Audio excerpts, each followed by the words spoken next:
Good evening, good morning, good afternoon, wherever you might be, and welcome to the 2020 Follow the Light Awards ceremony. My name is Don Meek, and it's a pleasure to be your co-host. And tonight we've got a really special show lined up for you. We're going to be meeting the top 5 finalists in this year's Follow the Light Surf Photography Grant Program in loving memory of Larry Flame Moore. I want to tell you a quick thing about Larry, and then my friend and co-host Nick Carroll is going to tell you a little bit more. It's his legacy that Follow the Light was created to continue. When he passed away in 2005, very tragically and far too early, a group of friends and family put together the Follow the Light Foundation to continue his mentorship and support of young aspiring surf photographers. And it was something that Larry took very seriously. And it's been run, it started in 2005 and ran for 10 years. And the list of people that have won this award over the past 10 years is pretty astonishing. But it doesn't happen without some very dedicated people. And there's some people I'd really like to thank before we get started. First of all, Candace Moore, Larry's beautiful wife, and his sister Celeste Moreau, who were the real driving forces along with Aaron Chang in creating Follow the Light to begin with. I also want to thank our partners at Vans and at Billabong, at Sony, at Aquatech, our friends at Kanto and Fuel TV and Surfline, and our friend Mark Sperling at Action Sports and Culture. Near and dear to my heart is the Surfing Heritage and Culture Center, where Follow the Light is lucky to be housed. The Smithsonian of Surfing is Shack. And then also to our good friends at the West Coast Board Riders. They are truly leading the way in all things local surfing. So a quick recap of this year, and it was really amazing. Last year was our first year back in 5 years. And this year we had 98 entries last year from 12 countries. And this year, with everything that's happening in the world, we really didn't know what to think was going to happen. And in the end, we got 78 entries from 16 to 25-year-old surf photographers from 8 different countries. And a couple of highlights were that we had 15 women enter for the very first time. We've had a couple of women enter in the past, but we had 15 women enter, 2 of whom made the top 10, which is absolutely amazing. And now what we'd like to do is introduce you to our top 5 finalists who we're here to see tonight. So if we can bring the guys in, Kemp, that would be awesome. So I'd like to, yep. Sounds great.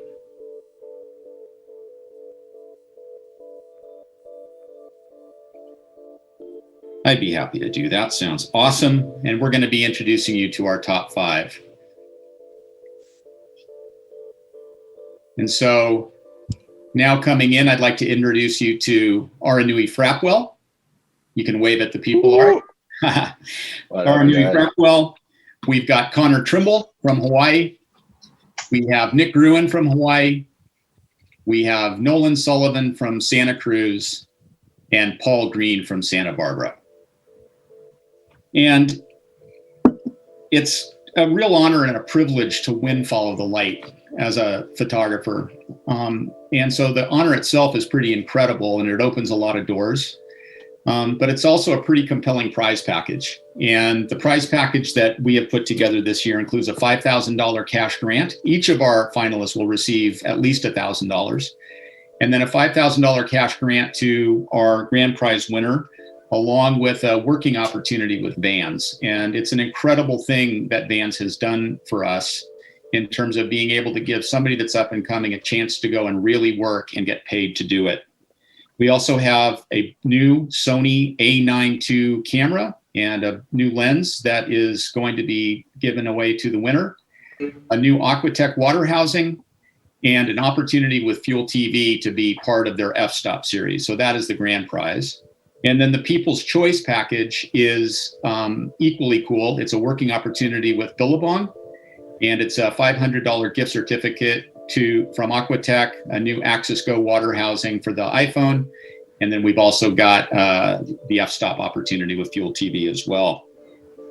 So it doesn't happen with all of our partners, but it also doesn't happen without all of our judges. And so what I'd like to do is just run through a list of these people. It's an amazing group. So our head judge is Sean Parkin, most recently the photo editor at the Surfers Journal. Peter Terrace from Surfer Magazine, Chris Burkhardt, who was the very first winner of Follow the Light back in 2006 and who has gone on to just an absolutely incredible career. Jimmy Wilson from Vans, Sammy Olson, who worked very closely with Larry, as did Russ Hennings, Ryan Craig, who was a past winner, Trevor Moran, Seth D. Rollet, who won in 2015, Ray Collins from Australia, Todd Glazer, Jeremiah Klein, Morgan Massen, and coming back sort of as Top Gun to be a judge was our 2019 winner, Nick Green.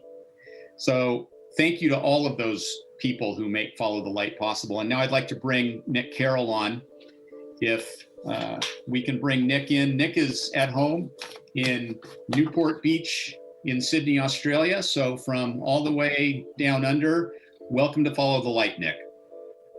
Thanks so much, Dom. And from Sydney, Australia, it feels like a real privilege to be here in honour of both my buddy Larry and surf photographers in general, really. I mean, what can I tell you about Flame?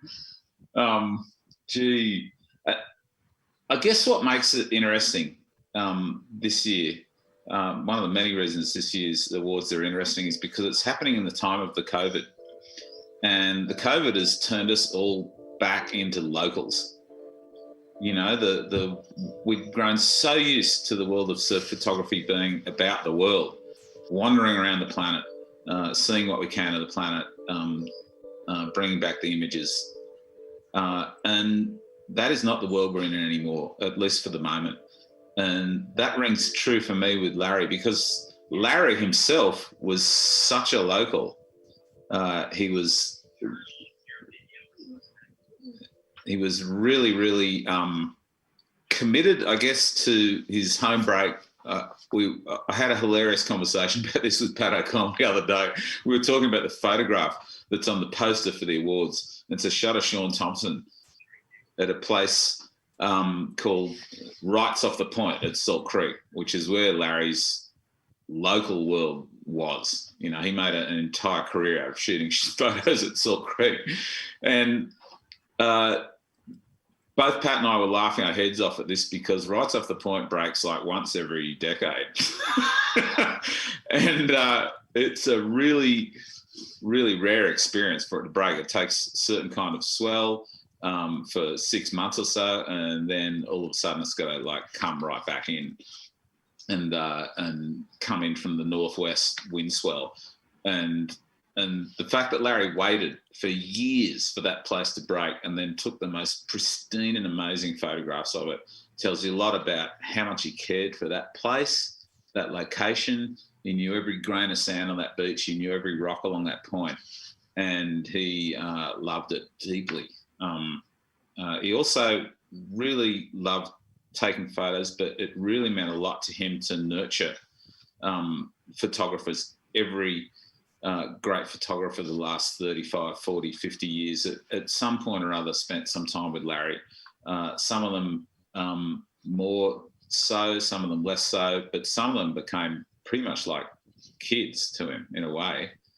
People like Aaron Chang, Jeff Hornbaker, Hank, Chris Van Lennep, you know, the list just goes on and on and on. So this award is really, I think, in my mind anyway, it's a continuation of Larry's legacy of encouraging and bringing through talent in this field, this very exclusive and really quite odd field in a way, surf photography. It's not for everybody, but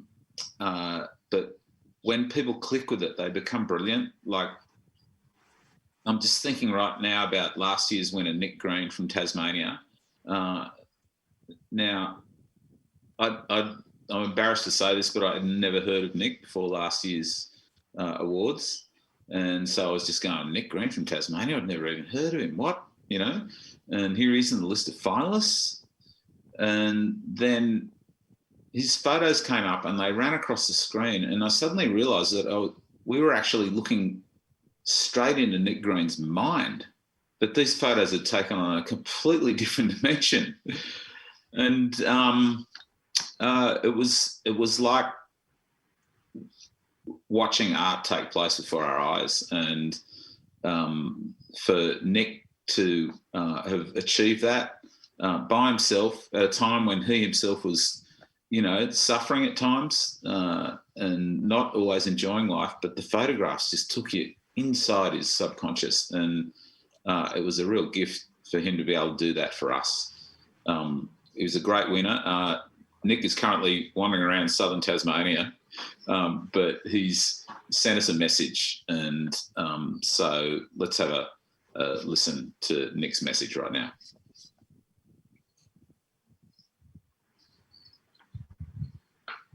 To be the winner of last year's Follow the Light Foundation Award. Coming from Tasmania, I've always been a little isolated from the world, and for me, that works just fine. I'm extremely passionate about where I'm from and the beautiful people I have in my life. But when it comes to promoting my work and connecting with the right people, especially in the surf industry, my own home's not big enough. Follow the Light has allowed me to not only connect with, but also showcase my work to people all across the world. When I entered last year's competition, I had fairly small expectations. By the time I was shortlisted and invited to the award ceremony, I figured I'd just go for a holiday and to congratulate the winner in person. It'd be a cool experience, if anything. Looking back on that night, I know it's going to be a memory I'll never forget, because it's literally changed my life. It's opened so many doors and allowed me to pursue the things that I want to do, and that's something that I'm super grateful for. COVID's made things interesting this year. It has made it interesting for everyone. But I know that without Follow the Light, I wouldn't be anywhere near as confident with the future of my own photography. It really has been such an amazing experience, and I can't wait for one of you guys to experience it all as well. Thanks, legends, and good luck.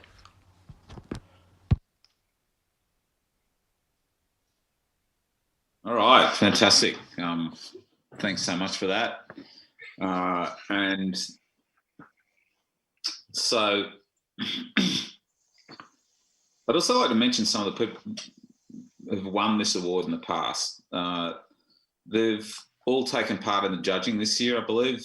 The list is insane, actually. Like, it reminds me of the old professional junior contests of the 80s and 90s, when everyone who won one of those contests was like a world champ. And, reading the list of people who've won Follow the Light in the past: Chris Burkhart, Todd Glazer, Ray Collins, Morgan Masson, Sean Parkin. The list goes on, and they've all taken time to judge this award this year. I think it's going to be quite a meaningful piece of time for them to take part in the judging as well, because they're just going to think back and remember what they took part in, and that's got to mean a lot to them. I kind of can't wait to see their photos. But what we'll do first of all is we're just going to throw off to my good buddy Don, and he's going to tell us a little bit about some of our partners in this endeavour. Thanks, Nick. I really appreciate it. So, and congratulations again to all of our finalists. So we want to talk a little bit about 4 very important people in our life. Vans, as I mentioned to you, but a little bit more. Vans has been a partner of ours since the beginning of Follow the Light. Doug Palladini, the global president of Vans, he and Larry were good friends, and he saw the value in really nurturing and continuing Larry's legacy. And VanSurf supports us in a great way. I want to thank Ross Howitt and Scott Sissimus and Jimmy Wilson for really putting this front and center. It was an amazing call to get from Ross when he said, "We got your back this year. Don't worry about it. Let's keep going. Let's keep Follow the Light strong." So thank you. And as you heard from our 2019 winner, Nick Green, working for Vans was a game changer for him. So from all of us at Follow the Light, thank you to Vans. Sony is a brand new partner for us this year. I want to thank Joseph Stamper from Sony Alpha for coming on board. And it was at the urging of Chris Burkhart, quite frankly, who shoots with Sony, and Sean Parkins shoots with Sony as well. For more than 40 years, Sony has created numerous products and technologies that have helped make consumers' lives easier, more enjoyable, and more productive. They've earned a solid reputation for quality, reliability, innovation, and stylish design, and they're the leading provider of electronics, digital imaging, and information technology products. So tonight, our grand prize winner is going to be receiving a new Sony A9 II full frame camera. And now I'm not a photographer, but as I understand it, that is the best that you can get in the world right now. And with a brand new lightweight 35 millimeter prime lens, it's about a $7,500 donation that Sony has made. So we're incredibly grateful to them. We're also very proud to be partnered with Canto. At both Follow the Light and the Surfing Heritage and Culture Center. Canto is our digital asset management partner. And in the simplest terms, Canto makes it possible for us to keep all of this amazing archive and treasure trove of photographs and films that we have at Surfing Heritage and Culture Center alive and organized. And they've also got a tool set that allows us to run a global surf photography competition and make it very, very easy for our entrants to enter and to manage everything. So the mission at Canto is to create the only human-centric digital asset management solution that empowers their customers to self-organize, collaborate, and do meaningful work that drives their business forward. And we just can't say enough about them. And then finally, I wanna thank the Surfing Heritage and Culture Center, our Executive Director, Glenn Brummage, and the whole board of directors. It's near and dear to my heart.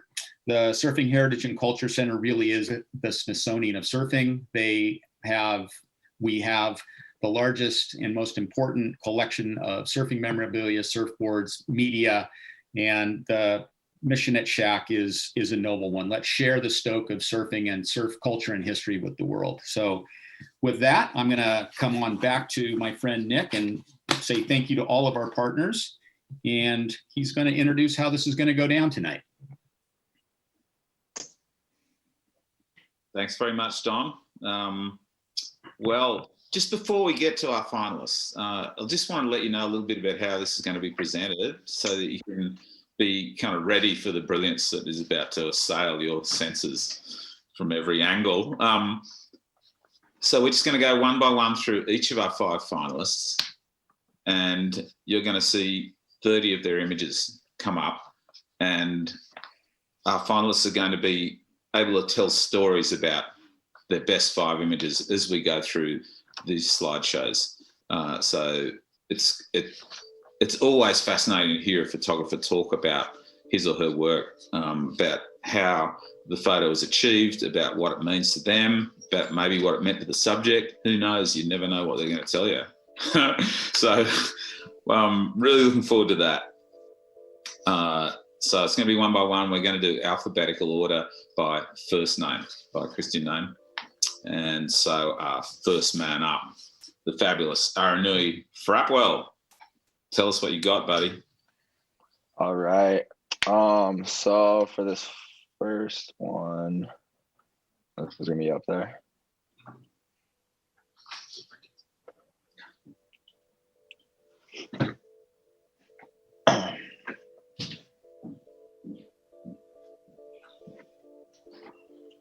I think it's lagging a little.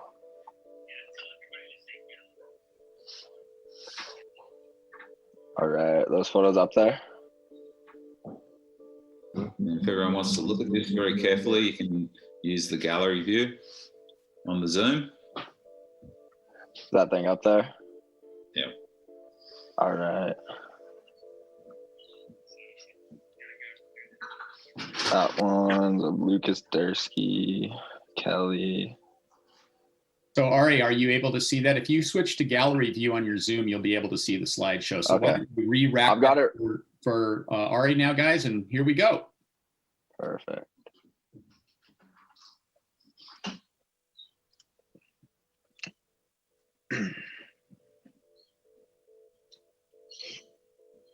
All right. That one was shot in Tahiti.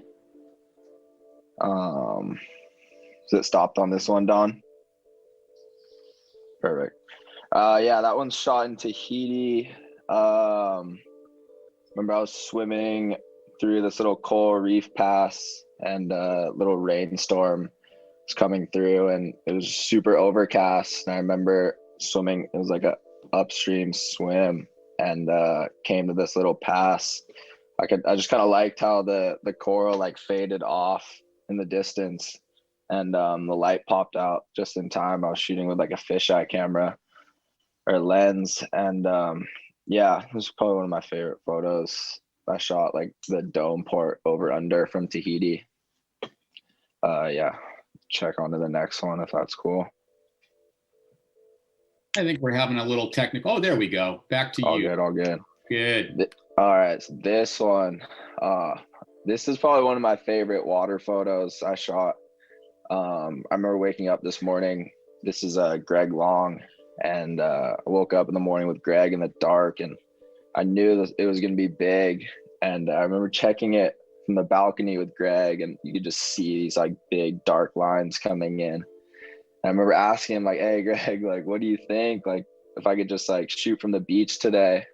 He's like, "Oh no, Grom. Like, if we're gonna get anything today, it's gonna be from the water." So I threw my housing together, and this photo was taken about like 6 hours in.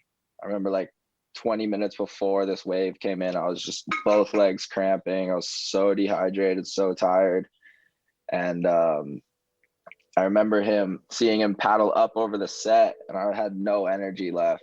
And he pointed me to go in a little, and I'm like, "Fuck, dude, all right." This set came in and lined up like perfectly with him. Yeah, this is definitely one of my favorite water shots I have, 100%. Yeah.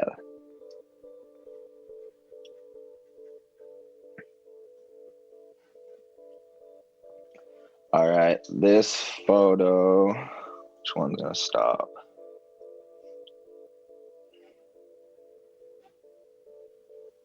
All right, this photo is of a good friend, Rusty Long. I shot this down in Salina Cruz when I was about 16. It was my first trip down there. And I remember we walked in the dark up this point and across the sand dunes. And I took out my 50 millimeter to try to shoot some lineup photos. And this was Rusty on the first wave of the day. And I remember walking back up and forth in the sand dunes, and there's like these little, like just annoying little like flies that bite you. I remember like after shooting all day, I got around like 180, 200 bites from these like sand fleas, but it was all worth it after like I checked back on my camera and saw this photo. Yeah, this is definitely one of my favorite lineup shots I have.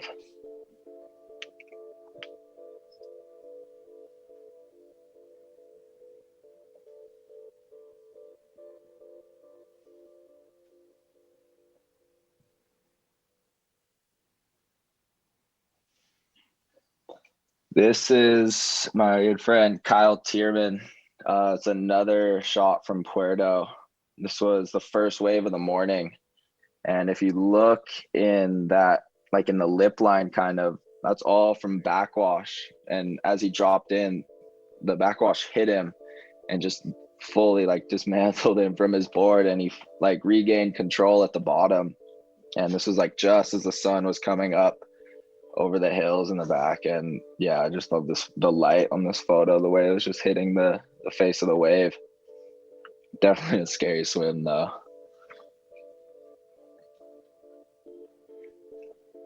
This photo, I shot this at Cloudbreak in Tavarua when I was working as a boatman about like when I was 16. I remember there was a huge storm in the morning, and it was super rainy, super overcast. And like as we pulled up to Cloudbreak and the guys were jumping off the boat, I just thought I shot a couple photos, and as I was like looking, there was all this like crazy spray coming off the reef as it unloaded on that Shis Kebab section. And I just love like the silhouette and just like the mood that this photo has.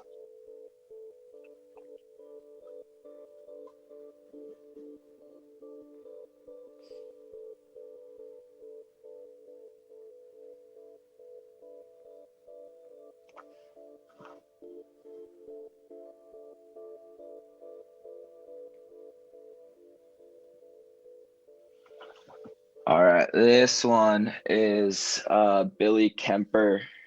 This was probably about 10 hours into our session. This was over at Safi over in Morocco earlier this year in February, I believe. And I was filming the whole day, and I was just kicking myself, not shooting photos the whole time. And so he got this wave, and I remember just quickly taking out just my photo camera and got this like, I think I shot this with a 50 millimeter, but I just love like the afternoon light, and especially like the spray that was coming up when he came up and hit the lip. Yeah, it's definitely a super memorable session. But shortly after this wave, he ended up fracturing his pelvis and having a super gnarly injury.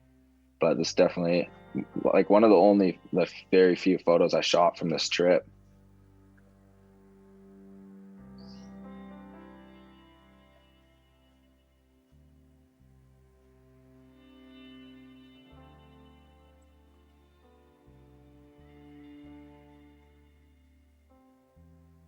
All right, this is a photo of, again, Greg Long.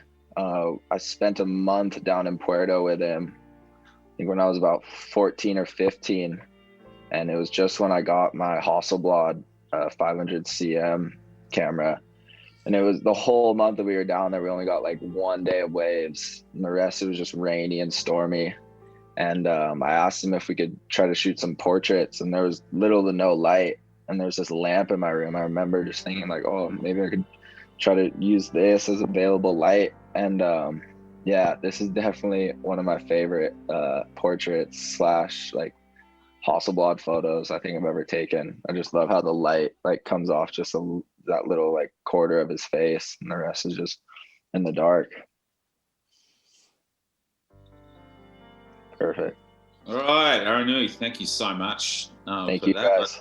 I've got to say, I got a couple of things out of that about photography. One is that it really helps if you work with people over time. You get to know them, and you can see what they get up to, and you become interested in them as people. And the second is you basically got to suffer the sand fleas, right? Like, Oh yeah, always, dude. It's worth it in the end. Next up, from Hawaii, Connor Trimble. Connor, show us what you got, buddy. Awesome.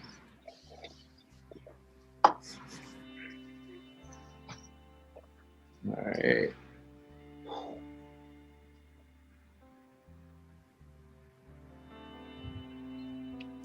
All right, so this is about this one at Koh Smith is 4 or 5 years ago. It's kind of crazy. I was just walking down the beach with maybe like a T5 at the time and like a 75 to 300 like kit lens on auto because I barely even knew how to use a camera. And I just saw him going down the line and just pulled up my camera and boom, like on auto. I had no idea what I was doing, but I was like just really getting into photography. And this photo got shared around a ton by some surf magazines on Instagram and some articles highlighting the swell and stuff like that. And that was kind of like a really pivotal moment for me in my surf career, because I was like, you know what, like I can do this. Like I can be a surf photographer. Like, you know, like maybe I don't know how to use the camera the best yet, but like, hey, like my shit's getting recognized, you know, like this is awesome. So yeah, this is kind of what kickstarted that like fire in my belly. Like, hey, I can make this happen.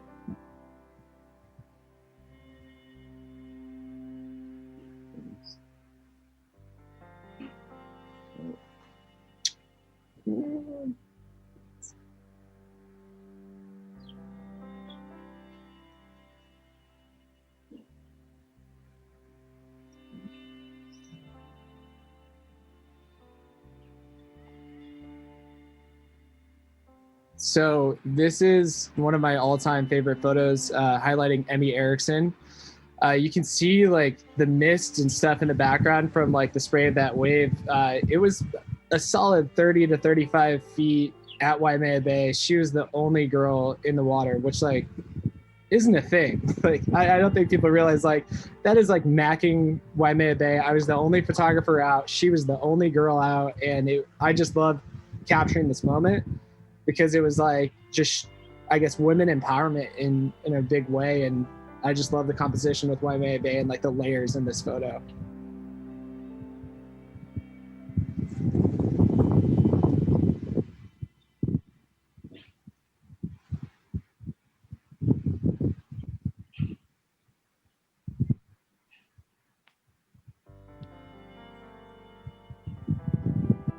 So this is a photo of Ryder Guest. You can see in the bottom right hand corner, like that lip is starting to come up, and like at Pipeline, what happens is like this lip comes up really fast. It sucks in really quickly, and you're threading the needle. It can get hairy really quickly if you hold like over the edge, and that's right where I was about to be within about a second there. So I was holding on, like looking through my viewfinder, catching focus, trying to really highlight the emotion on his face, and I just like love the power of the wave and like the emotion on his face, and like it's just, I'm in a hairy situation, and I just like love the whole composition, being able to hold on to the last second there.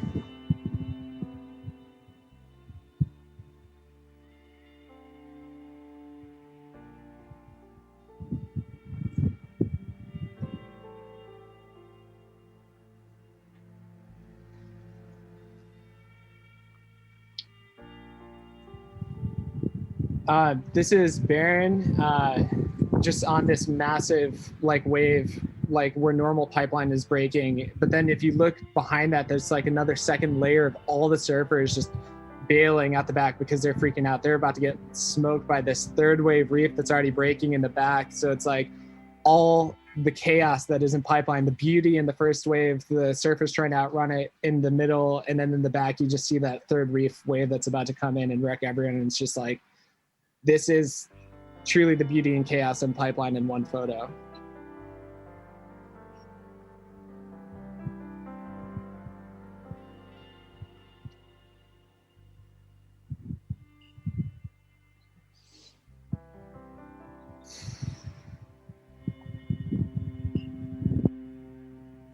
So this is my all-time favorite photo. Something that's kind of interesting, a little bit morbid. My mom called me this morning that I was out shooting on North Shore early 2 years ago. She said my aunt had complications in a surgery. She might not make it. I shot about 10 hours in the water this day. I captured this photo, and I remember seeing like Zach Noyle and Brent Bielman and all those guys kind of looking to the side, like ignoring this wave, and I was the only one that like was letting it rip.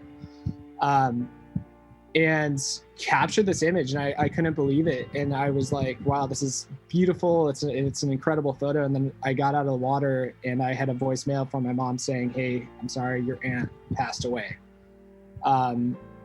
So I'm not a really religious person, but I'm spiritual to an extent. And I think this is a very beautiful moment for me. And I think that's why it's my favorite photo ever, just because of the personal connection. And I don't ever see another photo passing this, just because of the circumstances around the photo.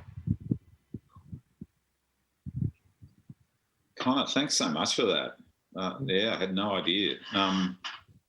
Yeah, I guess a couple of things came out of what you showed us then, for me anyway. One is just the enduring power of the North Shore as a place to take photographs. A lot of those shots look super fresh.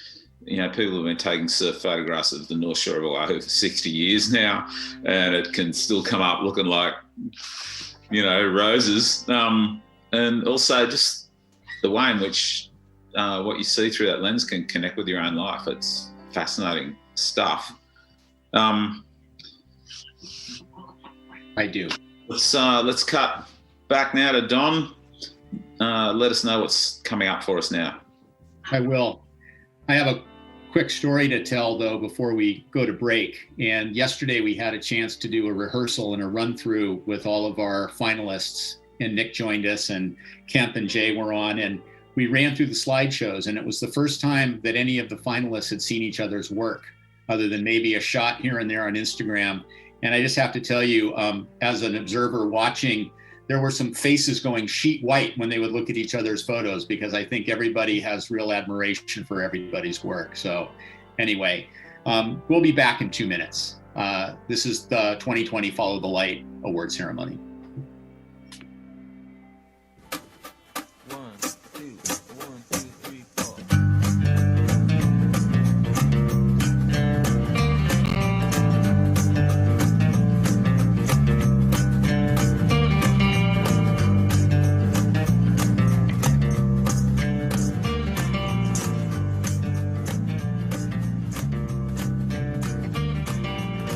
I got dressed and I went west toward the shore.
I don't know, Nick. I got to tell you, what we've seen so far is pretty amazing. And to think that this is this next generation coming up, I wonder what's going to happen when they've got 10 more years under their belt. Man, I got no idea. And the way that the world is changing, I mean, it used to be at the mags, you'd be on retainer, you'd be getting covers, and you'd be traveling the world. And we're reinventing it as we go, aren't we? Certainly, and I think you can say the same for this crew here. They're reinventing the art of surf photography with technology and with eyes that are every bit the equal of all the greats that have passed already through this field. Yeah. Well, I'm going to go back to you, Nick, to take us through the final three. Yeah, we've had some appetizers. Now we're into the entree. Let's start this with Nick Gruen. Nick, yeah, guys, getting ready to show us your stuff. Where are you right now? What's going on for you right now? I'm right up here on the North Shore of Oahu, where I live. You're in my beautiful room. I wish it was a little bit better lighted, but yeah, guys, thank you for this. This is so fun.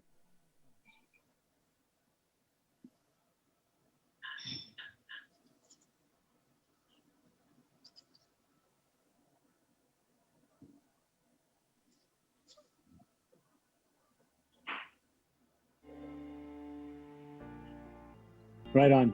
Yeah, so this is a aerial shot of the Eddie Aikau ceremony. This is actually a few years ago.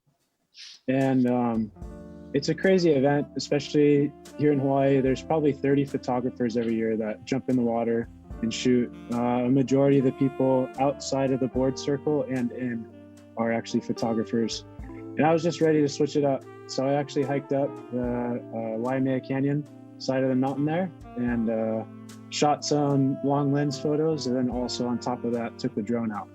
And I just love this photo because it looks like a heart, which is awesome. And I also just love that I don't know, there's this quote that comes to mind, and it says, "Hold on to the love, not the loss." And I just think that there's so much love there for the Eddie Aikau ceremony. It's such a cool experience. All the surfers know each other. They're all there together. They all love each other. They're all there for each other. So it's a kind of a cool capture, I think, especially because it is like a heart.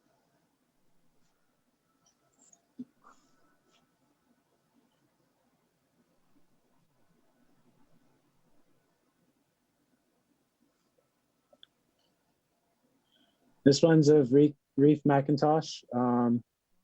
You'd be surprised it could be anywhere in the world because of how it looks, but that's actually pipe, which is kind of nutty. I don't know, like it's a gnarly wave to say the least. And this day I actually had paddled out super early. It's pretty crazy conditions, and my camera froze up. So I had to swim back in. I missed so many good sets. I was so upset. So I swam in, ran over to the car, switched some batteries out, and it started working. So I didn't even care. In the middle of the sets, I just swam back out, and I was able to capture this one, a reef, which is just such a cool shot because, again, it does not look like it's pipe. It's super like teardroppy instead of circular, and like the lighting was just awesome. You can see he's just so shaded by this barrel. So that was also a pretty cool moment.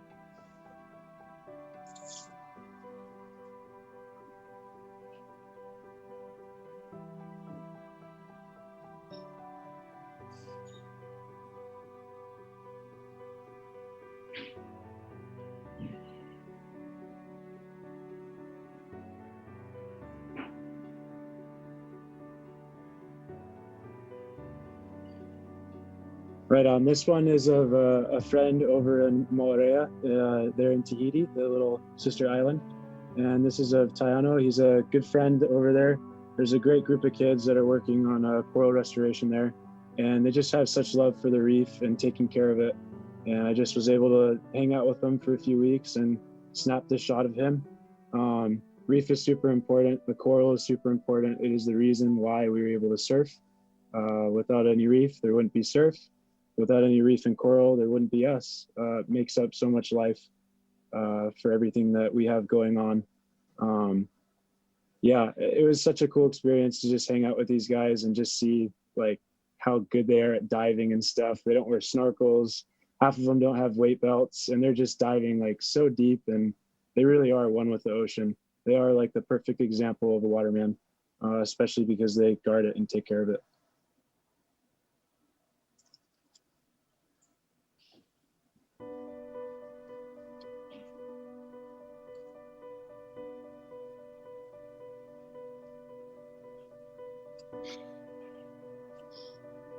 This one's a pretty long lens shot of pipe a few years ago.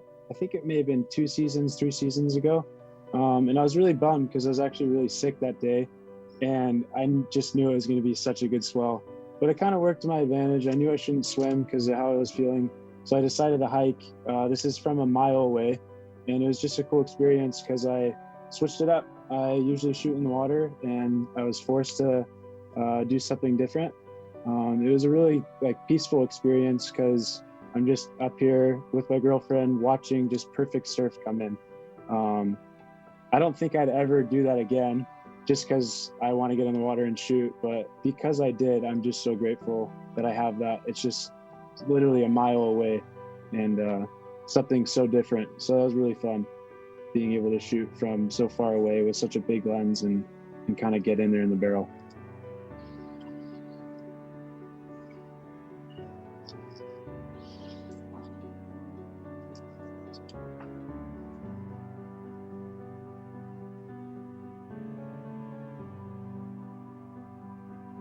Right on. So yeah, this is the last one. This is of Koa Rothman, and this was actually just this last swell we had end of the season, and it's kind of nutty. This is a slow shutter, which is pretty hard. You kind of just have to pray and spray and hope that one of them works. And at pipe, you hear everyone on shore whistling out of they're stoked, and you also hear them whistling out of hey, there's a gnarly set coming in. And there was a bunch of second, third reef sets coming in that were way too north. It destroyed all of us. I could hear this just faint whistling on shore, and you just knew it wasn't a good thing. I decided to stick it out just for the shot. I got wrecked. I got sent in maybe a couple 100 yards down the beach. And for me, this photo is kind of neat because I actually broke my back a few years ago shooting pretty wide out at pipe on a north set, sucked over the falls, broke 7 vertebrae, smashed my camera, broke the camera. Good thing I was wearing a helmet. And overcoming that, coming back out, shooting pipe, especially wide, has just been such a good experience. I'm never going to give it up. And it was just nice that I was able to nail at least this one shot of Koa before getting smoked.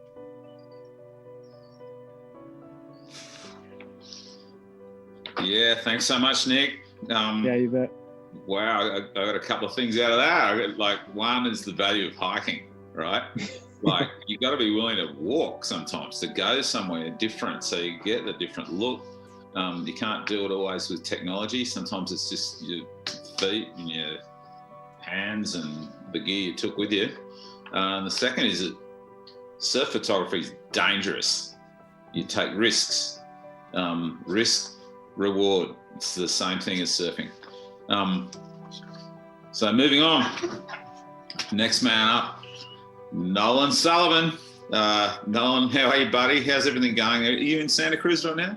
Yeah, I'm in Santa Cruz right now. Everything's going pretty good. It's kind of smoky out. It was pretty gnarly yesterday, but it seems to be getting better. Yeah, walk us through it, buddy. So yeah, I'm just kind of gonna run through a few photos that are just really special to me personally and kind of just hold a place in my heart, you know? So this first image, wait till it comes up, is of my good friend Darshan Gooch here in Santa Cruz, and here he really stands out for a few reasons. One being he has such a deep love for so many different types of wavecraft. In Santa Cruz, it's a lot more focused on high performance thruster, and if you're kind of not doing that, it's a little different thought process for you. But he's one of the really only respected guys here by everyone. It's love of all boards, from short to long boards and everything like that. And another reason for that is that he stands out is in a town full of confrontation to outsiders. Darshan is one of the few guys to really stand up for those that deserve a chance here.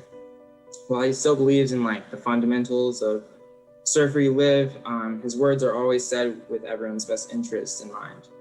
That seems to be a common theme for Darshan, as every interaction he has with others is intended with kindness to the fullest extent of everyone. And I feel like me saying this is probably making him a little uncomfortable, but he's truly like one of the kindest people I've ever met. And in this photo, his son Jaya is sitting next to him, and he's just starting to surf. So that's why this photo is so special to me. And then on to the next image.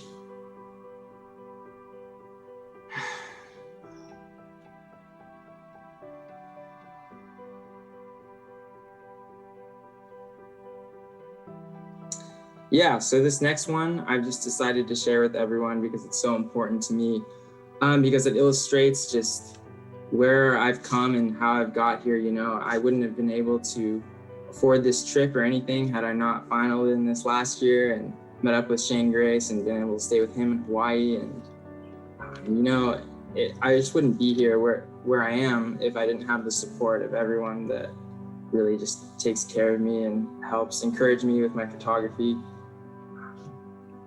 Yeah, it was really great just staying with Shane last year. He showed me the ropes of the North Shore, and it would have been impossible had I not been given the grant money to even go there. So yeah, I just wanted to share this to really showcase how important it is that everyone really helps me out with everything that I've been doing, from my friends, family, to this grant, and everyone involved.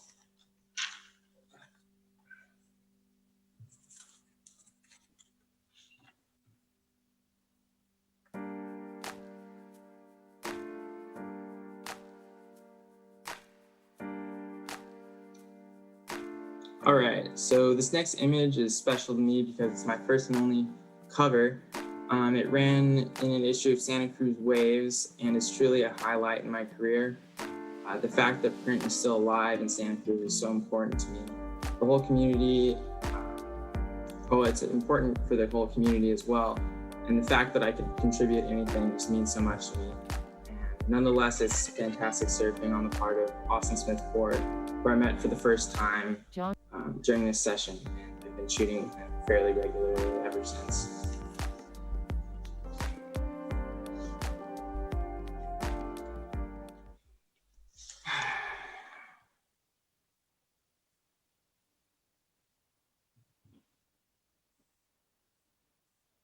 All right, so this next image is super special to me because to me it really shows that you can create beautiful images out of anything and anywhere. This is one of my good friends, Graham Tanaka, who I met while going to school here at UC Santa Cruz.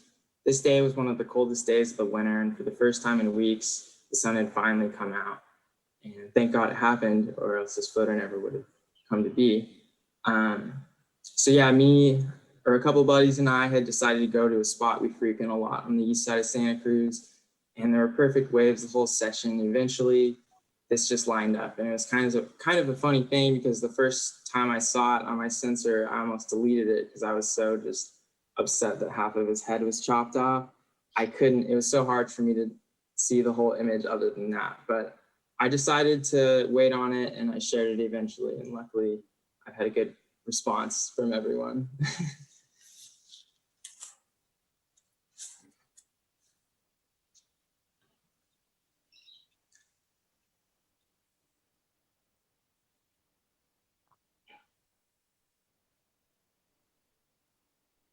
All right, so the final image I've decided to share with you guys is actually one of the first times I decided to take photos instead of surf.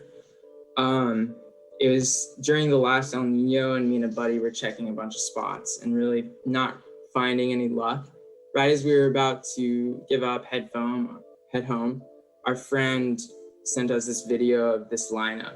And they're just perfect barrels up and down the beach in every direction with no one out. So we hightailed it to where he was, and the spot is just still some of the best surf I've ever seen in California. This is like, by the time we got there were a bunch of people, but it was still so amazing nonetheless. And yeah, it was just, I felt so conflicted at the time because I was getting sick, and I promised myself I wouldn't surf because I think I had like a wrestling tournament or something the next day, and I was like, oh, I can't. So yeah, I just decided not to. And now it's funny because I look back and I'm so stoked that I finally started to put more time into taking photos rather than just surfing every good swell. And it's really paid off now that I look back at things.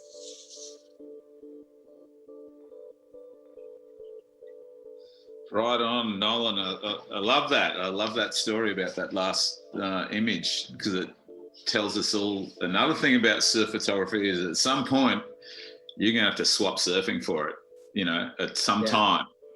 And that's a difficult thing to do, but like then you see the photo and you go, wow.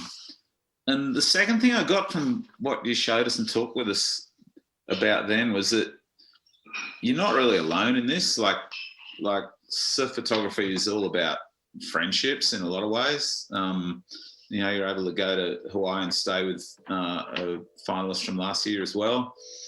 That's cool. And also, you're not alone in this group of 5 finalists, because there's another photographer who was here last year as well, and that's our next man up, Paul Green. Paul, tell us what you got for us here, mate. You know, your presentation last year was really special. I'm interested to see what you added to it. Well, this was taken, I guess I'm gonna talk about this photo, huh? Let's see.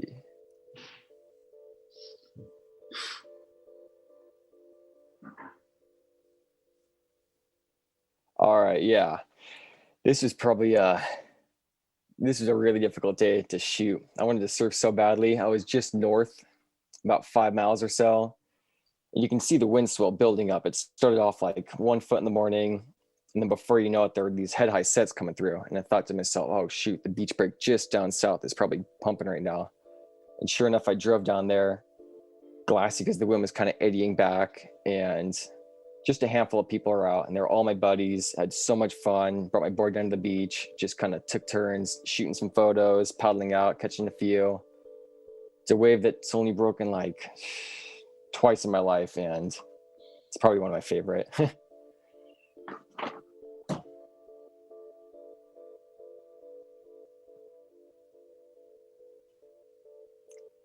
All right, what can I say about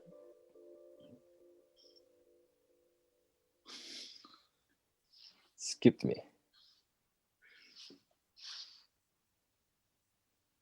All right, I guess this shot. This was down south, and what can I say about this one? Earlier that day wasn't the best. I think some buddies and I were shooting some shore break stuff, and it was kind of closing out. Got the call that it was pretty good over the next spot over. Sure enough, looked just like this, sat on the beach, and was stoked just to get a couple of these shots like this. Got the islands in the background, and I believe this is Timmy Curran, if I'm not mistaken. Fun afternoon.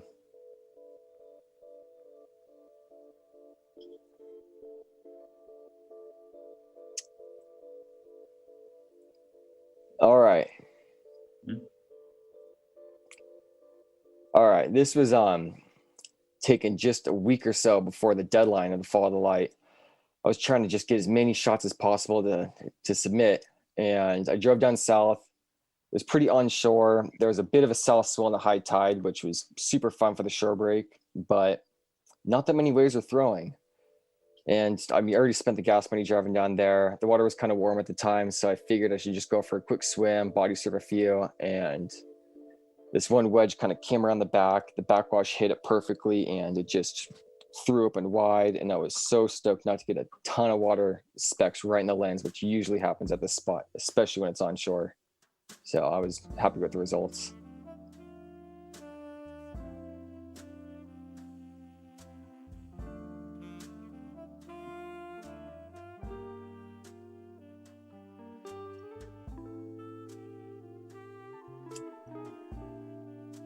All right, this was one of those super rare days. Pretty much just dream about these days.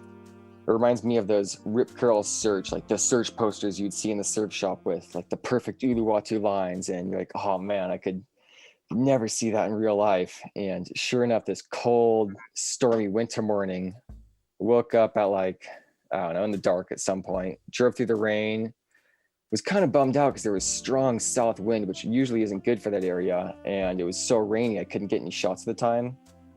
Luckily, the cell kind of cleared, went a little bit north. The wind turned just east enough to be offshore.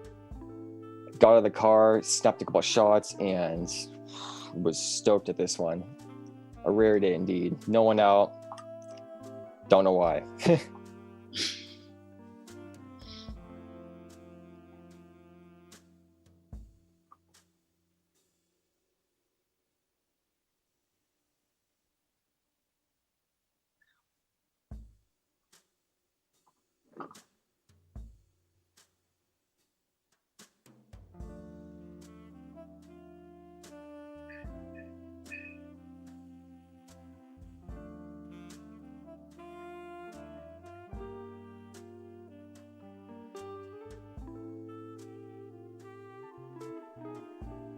All right, lastly, this was like a month or so before the deadline of the Fall of the Light, and I got this image specifically for this submission.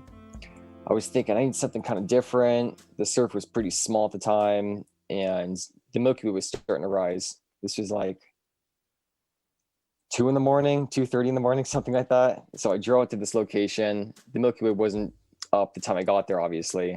Set the alarm, kind of camped out, and woke up around 2, saw that it was beautiful outside, walked up to the top of the hill and shot for about an hour, just trying to hold still enough to get a sharp image, which was pretty hard because it was about 30 seconds and the wind was kind of howling over there, holding this big old BV80s board from a garage sale.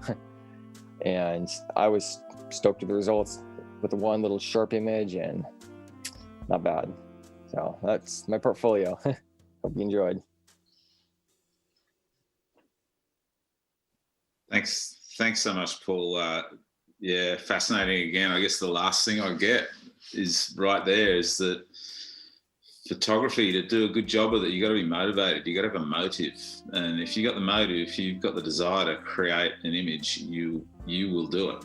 And that is actually a real underpinning thing in Larry's philosophy of photography. So it's a really nice note to bring these presentations around on. We're going to move into our results very soon, but first let's go to Don and talk our way through some of the fantastic stuff that are in the prize packages, and also the very special, much vaunted People's Choice Award, how that's going to work. Don. Yeah, thanks, Nick. I appreciate it.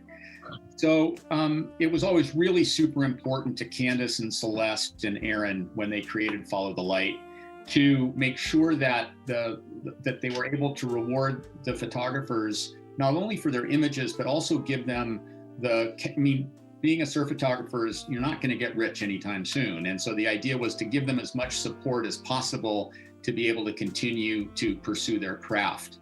And so we're very lucky that we've got the kind of partners that have continued to support us. So the Follow the Light Grand Prize winner this year will receive a $5,000 cash grant, a working opportunity with Vans, again, thanks to the Vans team. And the reason I put the cover of the Surfer's Journal on here is because that's the shot that Nick Green got after shooting with Mikey February on the North Shore last year when he was there for Vans. So I thought that maybe magic things could happen again.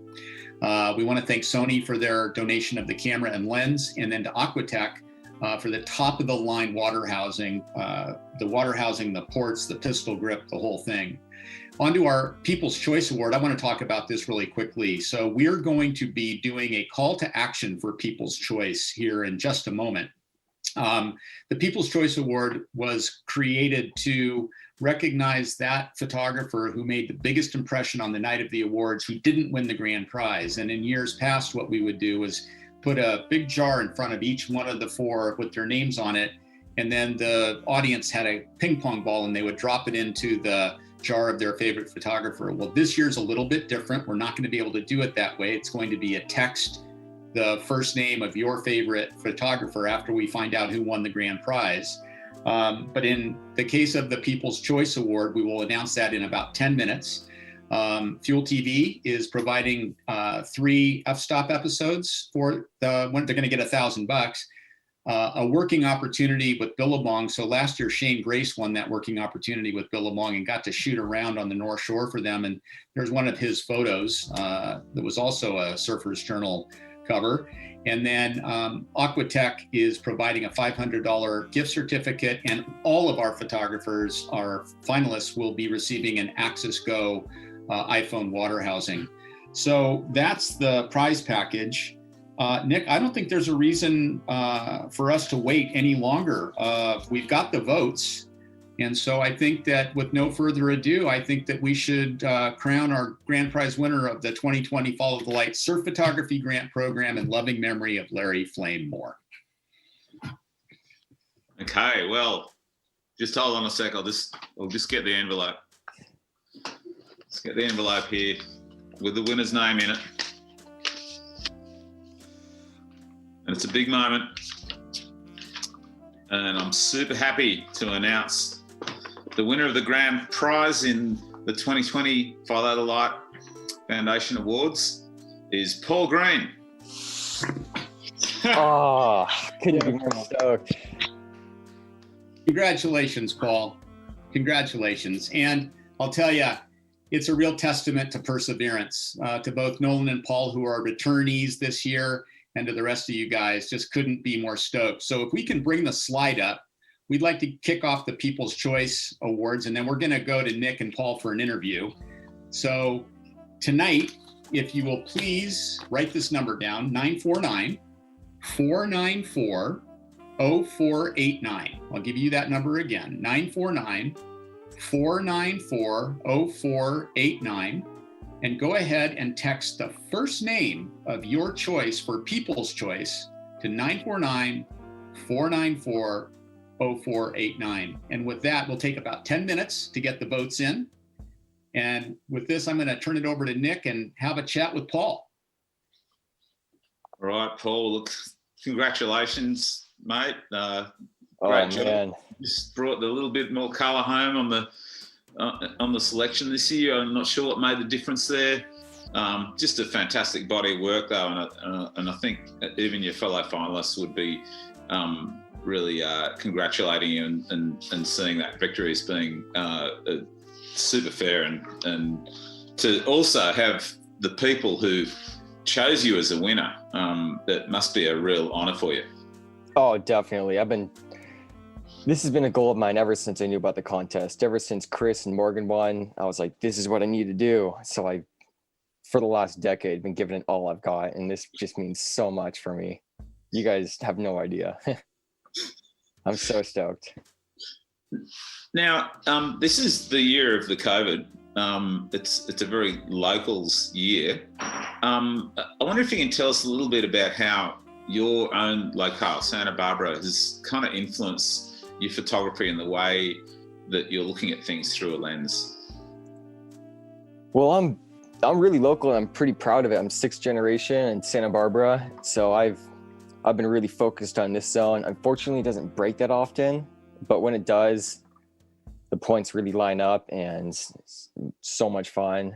I mean, all this photography was pretty much from surfing. I mean, growing up, getting barreled and just seeing these different things in the water, I just had to capture it. And especially in the surf magazines, Surfing, Surfer, Transworld, flipping through those in grade school, like at the recess and break, I would just stare at those images for hours, and it stuck with me. I don't know why. It's just something I'm obsessed with, and I'm never gonna stop. Not to be too nerdy, what's your favorite piece of gear? Oh man, I'm using like a 7D and some older equipment. So hopefully this next camera. I mean, Aquatech water housing, Canon equipment. That's pretty much what I've been using for the most part. Some Sony cameras for astrophotography, but other than that, just old equipment gets the job done. Ah, great. Now, I have a question for the rest of you finalists, guys. You know, you're pros in the making. You've looked at Paul's work. You've had a couple of good looks at his slideshow. I'm sure you've seen his work in the past. You know, I wonder if you guys could tell us in your words what you think stands out about his work this year. What struck you most about what you've seen from him? I think, Have a crack. yeah, whoever wants to go for it. Yeah, Sorry. Paul, dude, congrats. I love the variety of everything you got, man. And it's definitely like a good thing for the rest of us to think about. Even something like that Astro shot that you have. Like, you set that up, you planned it out, and you went out and did it. And that's something I'm definitely going to take, is just like, I should set up more shoots instead of maybe just wait for the right swell and just get lucky, you know?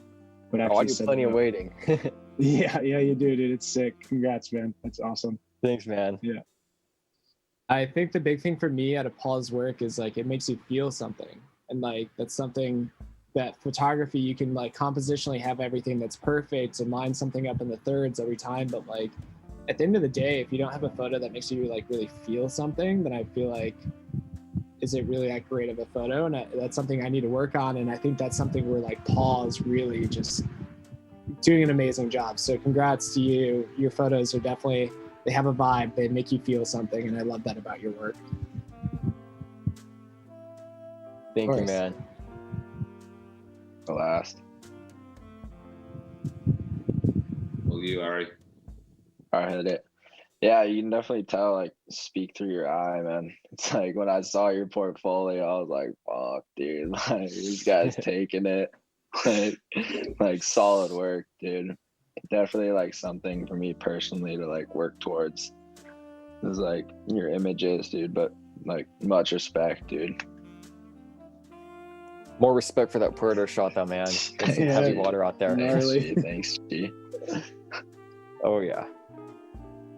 Yeah, it was definitely cool seeing your improvements since last year, seeing all your new photos. And yeah, just seeing what you've been. Thanks, man. We gotta go surf up in Santa Cruz. What's that? We gotta go catch a surf up in Santa Cruz Yeah, sometime. cruise up. You. So here's another one for you, Paul. Just have a think about, and I'm sure it'll help our viewers understand your work even more. Like, who do you consider to be influences on you? You talked about looking at all the surf mags back in the day and looking at the photos that you were seeing in there, and then you've got all these guys around you, and you've got the people who've done the voting in this award, which is like a friggin' star-studded lineup. Like, who are your influences in this work? Too many to list. I mean, I have to thank Larry, first of all, just for putting his work out there and having this event even be something that exists. And that's honestly been a huge motivation for my surf photography.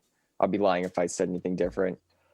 And as far as photographers go, I mean, Chris, Morgan, Nate Lawrence, Jimmy Wilson, Corey Wilson. I mean, there's so many guys out there. So I'm stoked on everyone that's doing it, to be honest. Okay, and It's all inspiring. it is, and eventually this whole COVID phase is going to finish, and you'll be able to go travel. You'll be able to go and shoot what you want, hopefully. What's on your target list right now? I would love to go find some undiscovered waves. I have all these places marked on Google Earth, and to somehow figure out a trip and actually get that planned out and organized, that would be a big goal of mine. I mean, going up somewhere north or in Chile, Peru, I mean, just anywhere that's remote and no one's been to. That's a big goal of mine. The crowds, they bum me out a little bit, but if you can find somewhere empty with just a few buddies out, nothing gets any better. And Nolan said he went and stayed with Shane in Hawaii this year. Do you think that you'll be seeing much of these characters? Are you going to like talk with them after this? Do you think you're making connections here through this award? I'll be stoked to. I was planning on going over to visit Shane, but the whole COVID thing just took over the world. And sure enough, it's pretty hard to get a ticket going over there. So fingers crossed for this next winter. Hopefully I'll see him over there, Nick and Connor and everybody else. So You got a place to stay. Great. Awesome. Good stuff. One thing that really has always struck me very strongly about this award is that you guys are all working in a digital day, whereas almost everything that Larry ever shot was on slides. And it just makes me think about like how this whole process has evolved. Paul, can you imagine what it would have been like to have just shot with slides, and how do you think the progression from that sort of helped you guys shoot really well nowadays? It would be so difficult. This right here is my dad's old camera, and it packs 35 shots. You have no idea what the exposure is, and here you go. What's it look like on the back? You have no idea until you get it developed.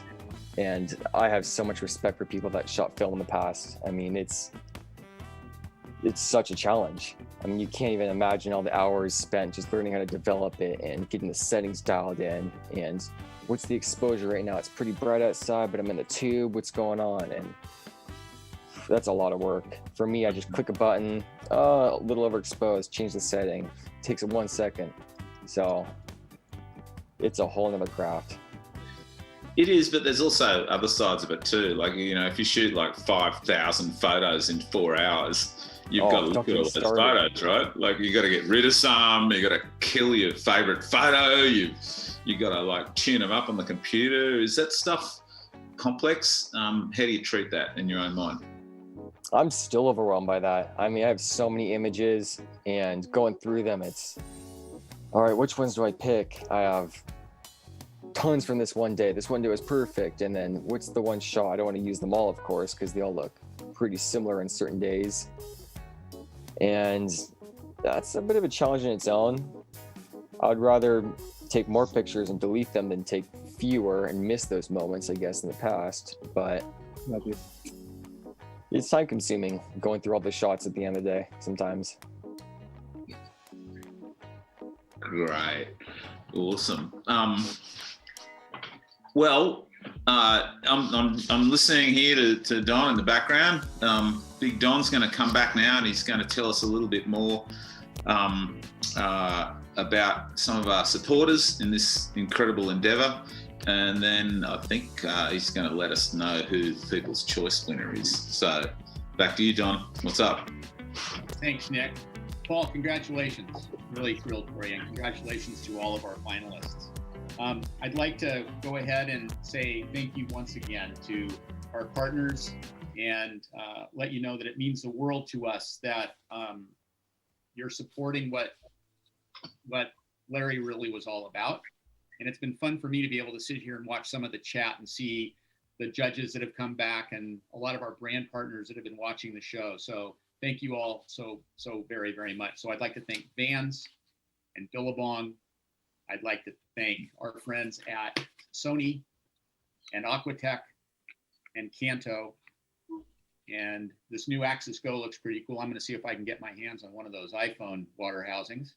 And Fuel TV Plus, real quick note on Fuel TV before we move past it. I'm very happy to report everybody that after a long journey, Fuel TV is back on the air in the United States. And if you have a Samsung TV, you can watch it on channel 1179.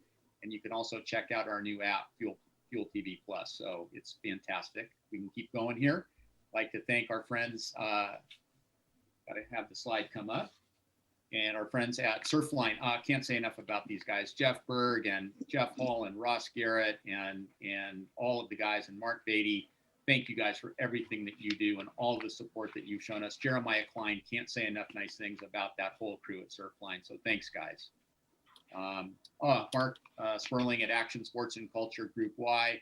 Keep your eyes out for Mark's conference coming up in October, Action Sports and Culture.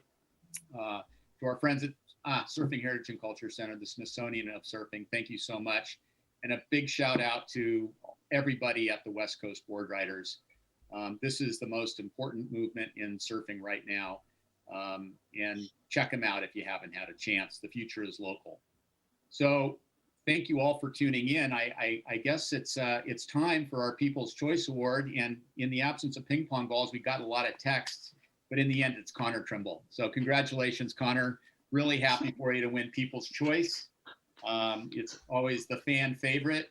And so you are getting the working opportunity with Billabong. You'll be featured on Fuel TV. You're getting a $500 gift certificate from the good people at Aquatech, and also an Axis Go water housing. So congratulations, Nick. Why don't you have a few words there with our friend Connor?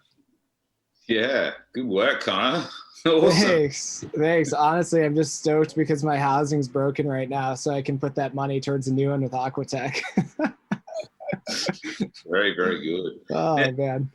The People's Choice Award brings to light something that is as vital to photography as anything else I could think of, and that is the fact that you take a photo and someone else sees it. Like the photo doesn't mean much until someone else sees it. Connor, can you tell me a little bit about that? How's it been to have people respond and react to your photography as it's been seen over the years? What's that like? I think it's really difficult.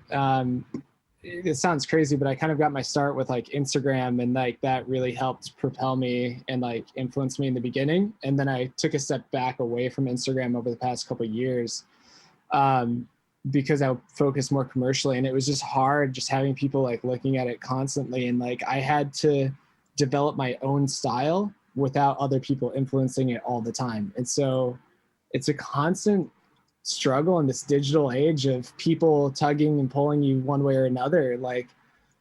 They like this, but you personally like this because I love black and white, but people on Instagram, for example, hate black and white typically. So you're just internally, it is definitely a difficult thing to deal with. And I think you just have to stick with what you love and just go with it from there.